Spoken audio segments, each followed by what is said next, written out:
ہمیں لوگ اشتعال ہی بڑا دلاتے ہیں۔ میرے رسول کریم صلی اللہ علیہ وسلم کا کمال یہ ہے کہ رسول پاک کو کبھی اشتعال نہیں آیا، اور بھائی حضور کو کبھی اشتعال بول کے بتائیے، اشتعال چھوڑ دو۔ ہم محتاج ہیں نبی پاک کے، ہم نے جو سیکھنا ہے اپنے نبی سے سیکھنا ہے۔ وہ اگر زندگی میں آپ نے اشتعال چھوڑ دیا، بہت سارے لوگ دانا پھینکنے آتے ہیں، وہ پھینک کے چلے جاتے ہیں، ہم پیچھے سے لڑتے رہتے ہیں۔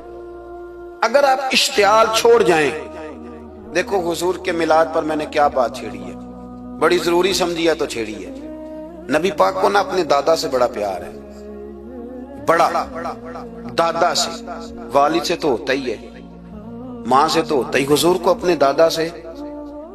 بخاری شریف میں حدیث ہے، جناب ابو سفیان رضی اللہ تعالیٰ عنہ حدیث کے راوی ہیں، فرماتے ہیں کہ جنگ میں حضور کے ساتھ تھا فتح مکہ کے بعد، تو کافروں نے بڑا شدید حملہ سامنے سے کر دیا۔ فرماتے ہیں جب انہوں نے شدید حملہ کیا تو مسلمان تھوڑے پیچھے ہٹے، ارادہ یہ تھا کہ نئی منصوبہ بندی کے ساتھ آگے بڑھیں گے۔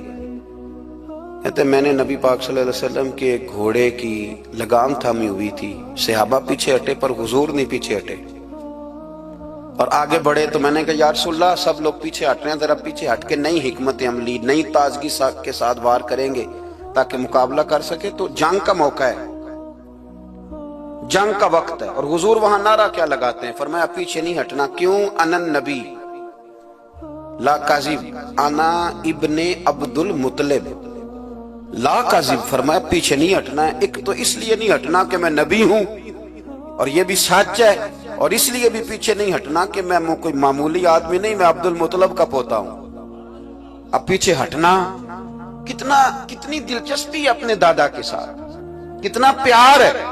ضروری نہیں دادا پی ایچ ڈی ہو تو پھر ہی پیار کیا جائے، یہ بھی ضروری نہیں کہ دادا کروڑ پتی ہو تو پھر بھی پیار کیا جائے، یا دادا پیر ہو، صوفی ہو، عالم ہو تو پھر ہی پیار کیا جائے۔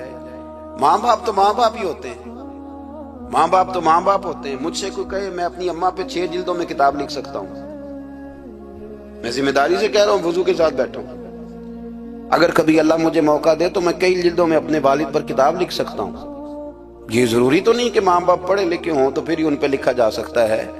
ماں اگر اپلے بھی تھاپتی ہو نا، اسے الف با تا سا نہ بھی دیکھ کے پڑھنا آتا ہو تو بیٹے سے پیار کتنا کرنا ہے یہ اسے آتا ہوتا ہے، یہ اللہ اسے دے کے بھیجتا ہے، اس کے لیے کسی پی ایچ ڈی کی ضرورت یہ اسے پتا ہوتا ہے، یہ اللہ تعالیٰ اس کے سینے میں پہلے اتارتا ہے۔ نبی پاک صلی اللہ علیہ وسلم کو بڑا پیار ہے۔ آنا ابن عبد المطلب، میں کوئی معمولی آدمی نہیں، میں عبد المطلب کا پوتا ہوں۔ یہ جنگوں میں حضور اعلان کرتے۔ اب دوسری کتاب دیکھی الوفا شریف میں اور شفا شریف میں حدیث ہے، حضرت عمر فاروق راوی ہیں، فرماتے میں کھڑا تھا، یہودیوں کا ایک بہت بڑا عالم ہے، زید بن دسنا اس کا نام ہے، حضرت بلال حبشی رضی اللہ تعالیٰ عنہ فرماتے ہیں کہ جب کہیں ضرورت پڑتی تھی تو ہم لوگوں سے قرضہ لیتے تھے۔ وہ ایک دن مجھے کہنے لگا مجھ سے قرضہ لے لیا کرو، میرے پاس پیسے پڑے ہوتے ہیں۔ میں نے اس سے قرضہ لے لیا نبی پاک صلی اللہ علیہ وسلم کے مہمانوں کے لیے، کیونکہ میری ذمہ داری تھی مہمانوں کی دیکھ بھال۔ آپ فرماتے ہیں کہ ابھی اس کے حضرت عمر فرماتے ہیں کہ وعدے میں 3 دن باقی تھے، میں حضور کے ساتھ تھا، وہ عالم تھا یہودیوں کا، تورات جانتا تھا، تو چوک میں اس نے کھڑا کر لیا اور کھڑا کر کے کہنے لگا نبی کریم صلی اللہ علیہ وسلم سے کہ میرے پیسے دیں۔ تو حضور صلی اللہ علیہ وسلم نے فرمایا کہ ابھی تو 3 دن باقی ہیں وعدے میں، انشاءاللہ وعدے پہ دے دیں گے۔ میں نے جو مضمون چھیڑا ہے وہ میں نے مکمل کرنا ہے، آپ میری بات پہ توجہ کرنا۔ میں کہہ چکا ہوں کہ حضور کو دادا سے بڑا ہی پیار ہے۔ اب وہ یہودیوں کا عالم کیا کہتا ہے نبی پاک کو، تانا کس طرح دیتا ہے، معاذ اللہ ثم معاذ اللہ، نقل کفر نہ باشا۔ جب حضور نے کہا نا ابھی 3 دن باقی ہیں تو کہنے لگا جی معاذ اللہ ثم معاذ اللہ، پھر معاذ اللہ، کروڑ دفعہ معاذ اللہ۔ کہنے لگا جی عبد المطلب کی اولاد کا طریقہ یہ ہے، پیسے لے لیتے ہیں پھر واپس نہیں کرتے، ہے نا اشتعال والی بات۔ یعنی ویسے ہی آپ کسی کو کہیں کہ تیرے دادے کی اولاد ساری کا طریقہ ہی وہ گرم ہو جائے گا، اور اگر یہ کہہ دیا جائے اس ذات کے بارے میں جس سے آپ پیار بھی عشق کی حد تک کرتے ہوں، تو اب تھپڑ تو بنتے ہیں نا 4، اب ڈنڈا تو بنتا ہے نا۔ لیکن میرے نبی پاک اشتعال میں نہیں آتے تھے، مزاج نہیں تھا رسول کریم کا۔ نبی کریم صلی اللہ تعالی علیہ وسلم اتنی بڑی بات کر دی کہ حضرت عمر کہتے ہیں میں نے یوں کر کے تلوار پہ ہاتھ رکھا، نکال لی نیام سے باہر، گردن اڑاؤں گا اس گستاخ کی۔ رسول کریم نے فرمایا عمر یہ تو کیا کر رہا ہے؟ تیرے تو ذمہ یہ تھا کہ تو اسے نرمی کا کہتا اور مجھے پیسے دینے کا کہتا۔ اب اس طرح کر، اسے فلاں جگہ لے جا، وہاں کھجوریں پڑی ہیں، تول کے دے دے، چل 2 کلو زیادہ بھی دے دینا۔ حضرت عمر فاروق رضی اللہ تعالیٰ عنہ کہتے ہیں میں نے کہا حضور زیادہ کس بات کی، میں تو پوری بھی ذرا ناپ تول کے دوں گا، اور احتیاط سے کس بات کی زیادہ، اس نالائق کو زیادہ دوں؟ تو حضور فرمانے لگے زیادہ اس لیے دینی ہے کہ تو نے اسے ڈانٹا ہے، تو نے تلوار دکھائی ہے، اب 2-3 کلو زیادہ دینی۔ حضرت عمر کہتے ہیں میں لے گیا اور میں نے 2-3 کلو کھجوریں زیادہ دی، پر وہ میرے اندر جو اس کے بارے میں کوفت تھی وہ جاتی نہیں تھی، میرا دل کرتا تھا کاٹ ڈالوں اسے، اور جب میں نے دے لی نا تو میرے قریب آیا، میرے گھٹنے پہ ہاتھ رکھا۔ آنسو بڑے قیمتی ہوتے ہیں، ایک کبھی نکلتے ہیں۔ کہتے ہیں جب میرے گھٹنے پہ اس نے ہاتھ رکھا تو وہ یہودیوں کا عالم رو پڑا، کہنے لگا عمر تیرا کیا خیال ہے کہ میں بلا وجہ یہ میں نے بات کر دی؟ کہا نہیں، تو روتا کیوں ہے؟ پہلے بے ادبی کرتا ہے اب روتا ہے؟ تو کہنے لگا عمر میں کوئی معمولی آدمی نہیں، میں پڑھا لکھا بندہ ہوں، معمولی ہوتا تو جلدی مان جاتا، میں تورات کا، انجیل کا، زبور کا عالم ہوں، میں نے آخری نبی کی ساری صفتیں اپنی کتابوں میں پڑھی ہیں، میں نے ساری باتیں چھپ چھپ کے نبی پاک میں دیکھ لی تھی، ایک بات میں نے حضور کی آزمانی تھی ابھی، وہ یہ تھا کہ نبی پاک کے سامنے جتنی بھی جہالت کرو گے نا، اللہ کے رسول کا حلم اس پر غالب آ جائے گا، حضور کا صبر اس پر غالب آئے گا۔ میں نے نا آج وہ آزمانا تھا، اور میں نے نا سازش کر کے بلال کو پیسے دیے تھے، اور میں نے سازش کر کے 3 دن پہلے مانگے تھے، پر عمر تجھے مبارک ہو، میں نے تو آزما کے مانا ہے، تو بغیر آزمائے محمد عربی کا غلام بن گیا ہے، اب لے جا، مجھے معافی بھی دلا، اور نبی پاک صلی اللہ علیہ وسلم کی غلامی بھی میرے لیے، اس سند پہ بھی تو میرے ساتھ شامل ہو۔ زندگی میں اشتعال نہ اپنے آپ کو آنے دیں۔ لوگ دنیا میں باتیں کرنے آئے ہیں، اور باتیں کرنے والے رہ جایا کرتے ہیں، باتیں کرنے والے، میری بات کی سمجھ آ رہی ہے، اور کام کرنے والے وہ کر جاتے ہیں۔ اگر آپ باتوں پہ آپ وقت گزاریں گے تو رہ گئے۔ اشتعال، وکیلوں کو بھی یہاں اشتعال آتا ہے، یہاں ڈاکٹروں کو بھی اشتعال آتا ہے، یہاں فلانے کو بھی اشتعال آتا ہے، یہاں بھئی آپ کس چکر میں پڑ گئے؟ اگر آپ کو اشتعال ہی آنا ہے، آپ دیکھیں نا اہل طائف نے نبی پاک کے ساتھ کیا کیا، تاریخ میں نا کچھ الفاظ ایسے ہیں جو پڑھے نہیں جاتے۔ جب انہوں نے کہا کہ معاذ اللہ آپ نبی ہیں جو دروازہ دروازہ گھوم رہے ہیں، آپ نبی ہیں جن کے ساتھ لشکر ہی کوئی نہیں، پیسے ہی کوئی نہیں، آپ ہیں، اتنے سخت جملے، پتھر بھی مارے۔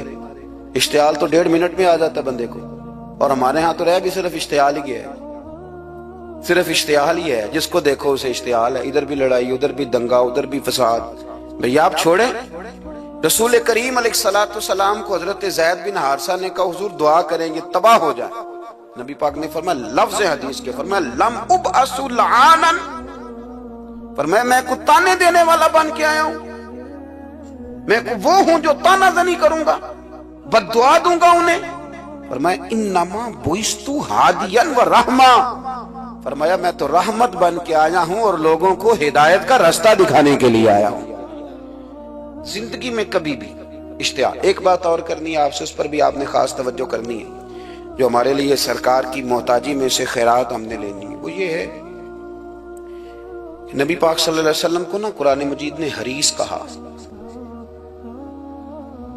اللہ اکبر، یہاں شاید آپ مجھے کہہ دیں تو میں ناراض ہو جاؤں، لیکن قرآن نے کہا حریص علیکم بالمؤمنین رؤوف الرحیم۔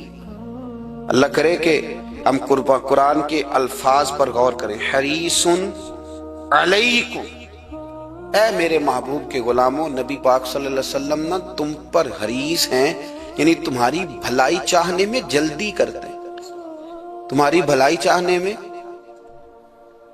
یہ ایسے الفاظ ہیں کہ اس سے بڑھ کر میں ان کا معنی نہیں کر سکتا، اگرچہ علماء تفسیر نے حریص علیکم کے کئی معنی بیان فرمایا محبوب کو جلدی ہے۔ بیٹا بھی اماں سے کہتا ہے اماں آہستہ آہستہ ہی میری ترقی ہوگی نا، اب مرید بھی پیر صاحب سے کہتا ہے حضرت صاحب ہوں میں شروع کرتے لئیے سویرے اٹھتے پہنا تے اے میں ہولی ہولی کر کے داڑھی، مجھے تو خیر بہت سارے کہتے ہیں، اس لیے ایک میرے سنگی ہیں اللہ تعالیٰ انہیں جزائے خیر دے، وہ جنوبی پنجاب سے ہیں تو وہ سرائکی ہیں۔ اب ہمیں اللہ نے یہ اعزاز دیا ہوتا ہے کہ ہمارے پاس ہر زبان کا بندہ ہوتا ہے، اس لیے کئی دفعہ اپنی زبان بھی گٹ مٹ ہو جاتی ہے کیونکہ سب سے بات کرنی ہوتی ہے نا جی۔ تو مجھے کہنے لگے ایک دن فون کر کے پیر صاحب مبارک ہوئے، میں نے کہا جی خیر مبارک، کیا ہوا؟ کہنے میں ان چھوٹی چھوٹی داڑھی رکھ لئی اللہ دے فضل نہ۔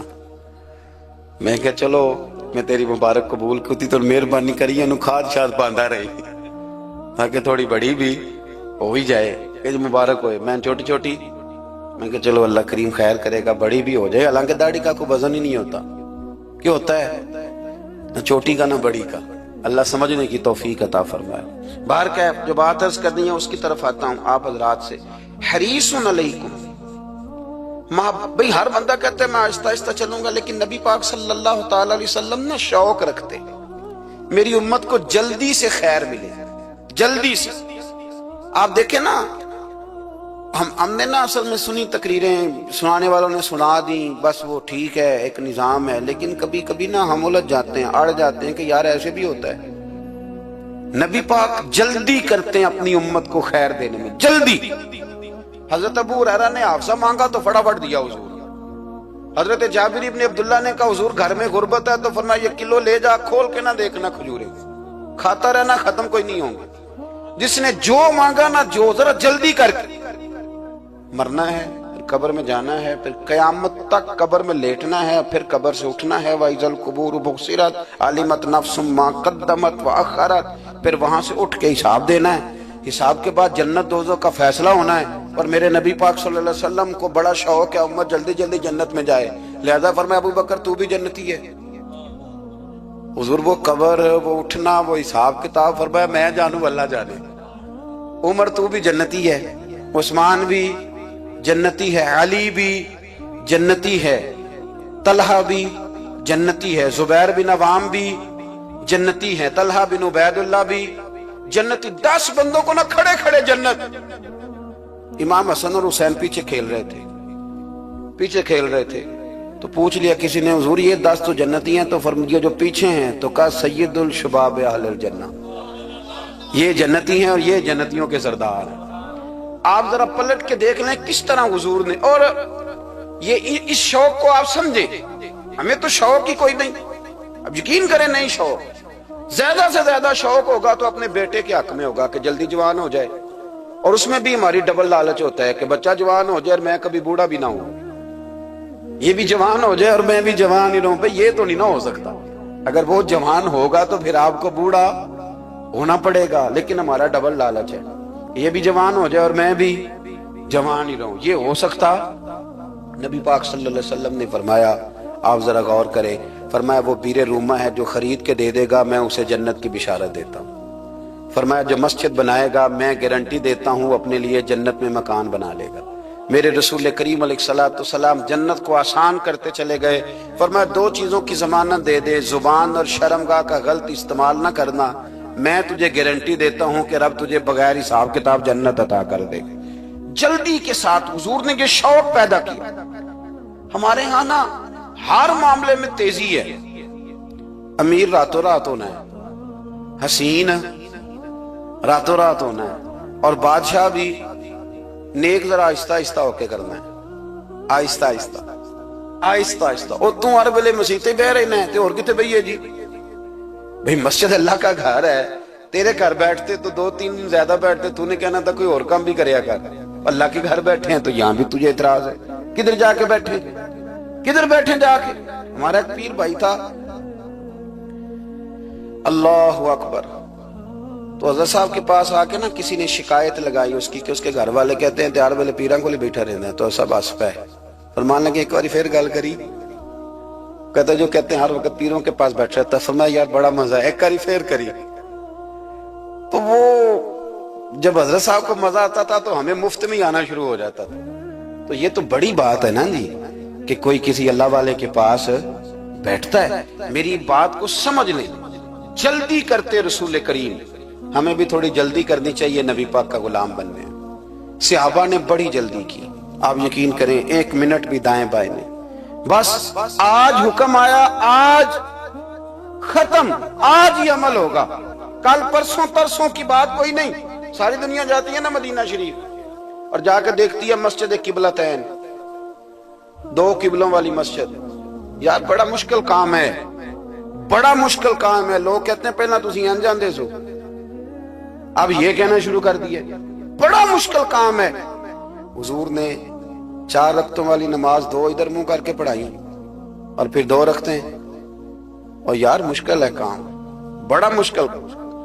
یہاں تو میرے بھائی پگڑی کا سٹائل بدل ناراض ہو جاتے ہیں، اور میرے رسول کریم صلی اللہ علیہ وسلم نے کعبے کا رخ ہی پھیر لیا تو سلام کے بعد صحابہ نے سوال نہیں کیا۔ کسی نے پوچھا کل تم نے 2 ادھر پڑھی تھی، آج 2 ادھر پڑھی، انہوں نے کہا ہم نے قبلہ نہیں دیکھا، ہم نے تو یہ دیکھا امام کدھر جا رہا ہے۔ حاجیو آؤ شہنشاہ کا روضہ دیکھو، کعبہ تو دیکھ چکے، اب کعبے کا بھی کعبہ دیکھو۔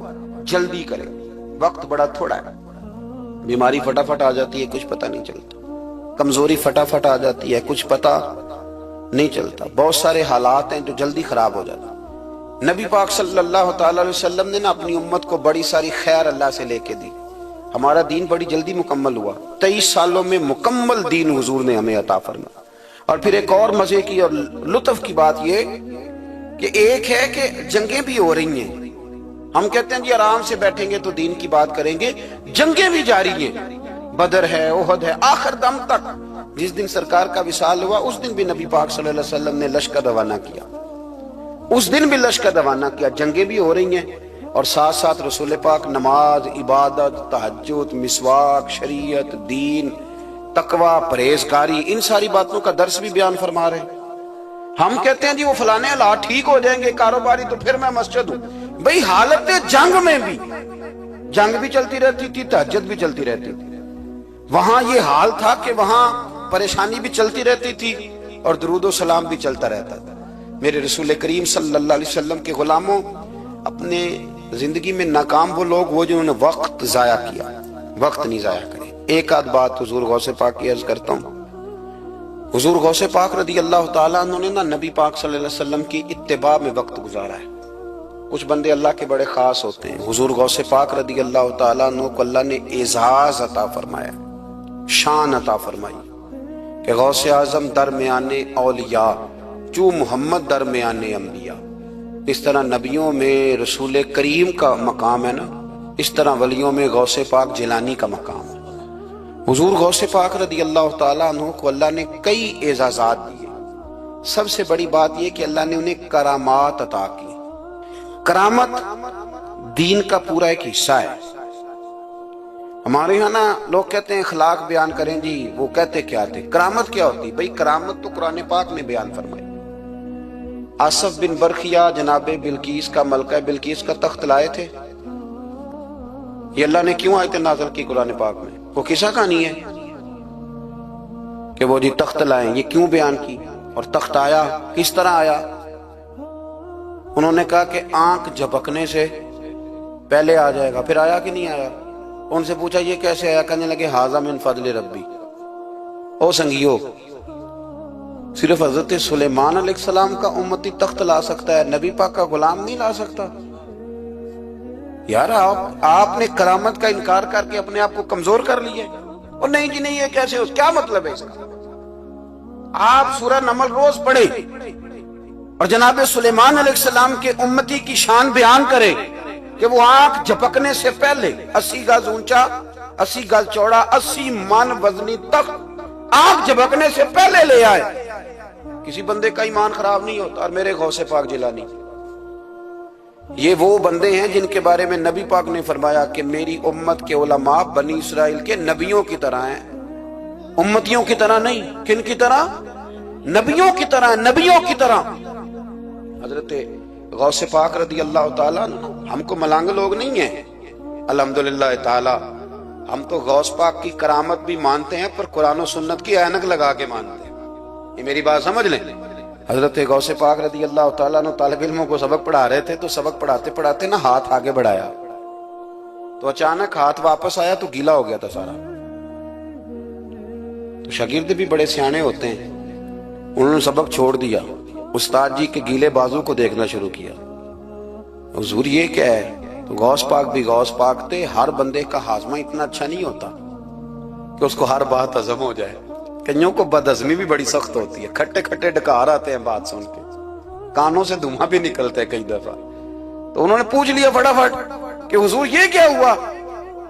تو غوث پاک کو پتا تھا کہ سب کا ہاضمہ ٹھیک ہے، میاں صاحب نے بھی کہا تھا خاصاں دی گل آما آگے نہیں مناسب کرنی۔ اگلا شعر میں نہیں یہ پڑھنا کیونکہ زیادہ ڈاڈ ہے تو میں ادھر ہی رہتا ہوں، اتنا ہی کافی ہے کہ خاصاں دی گل آما آگے نہیں مناسب کرنی۔ انہوں نے کہا حضور یہ کیا ہے؟ تو آپ فرمانے لگے تمہارے والی بات نہیں۔ اللہ اکبر۔ ابھی سبق پورا ہو رہا تھا تو بندے دوڑے دوڑے آ گئے اور انہوں نے نعرے لگانے شروع، یا غوث یا غوث یا غوث۔ لوگ کہتے ہیں غوث پاک سے ملتا نہیں، میں کہ ٹھیک آندے انہوں نہیں نہ ملیا، جنہوں ملیا اس تے رولا پانا نہ بڑا ملیا ہے بڑا ملیا ہے بڑا ملیا، اپنا اپنا معاملہ نا۔ کسی نے کہا حضور کچھ نہیں دیتے، تو کسی نے کہا میرے کریم سے گر قطرہ کسی نے مانگا، دریا بہا دیے در بے بہا دیے، جس کو ملا ہے وہ تو شور کرے گا۔ تو تھوڑی دیر کے بعد ہی بندے پہنچ گئے، انہوں نے آ کے یا غوث کے نعرے بھی لگائے، وہ مچلے بھی، وہ روئے بھی، وہ قدم بھی چومے، اپنے مقدر پہ ناز بھی کیا۔ شکر ہے اللہ کا، اللہ نے ہمیں آپ کا غلام بنایا، شکر ہے۔ تو طالب علموں نے پوچھا ہوا کیا؟ کہنے لگے کشتی میں بیٹھے تھے تو ڈوبنے لگی تھی، تو ہم نے کہا کہ ہم تو غوث پاک کے ماننے والے، تو پھر حضور غوث اعظم کا دست مبارک نمودار ہوا ہے اور کشتی کو پکڑ کے کنارے لگا دیا ہے، کشتی کو پکڑ کے کنارے لگا دیا ہے۔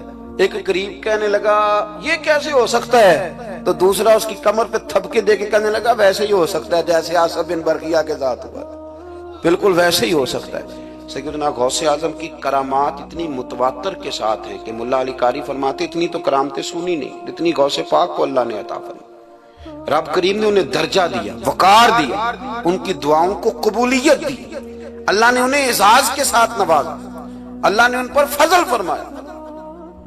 ایک تاجر تھا تو ملک شام جاتا تھا اکثر تجارت کرنے کے لیے، مال کما کے لاتا، غریبوں کی بھی مدد کرتا، مدارس کی، مساجد کی، سب جگہ جہاں دین کی ضرورت ہوتی پہنچتا۔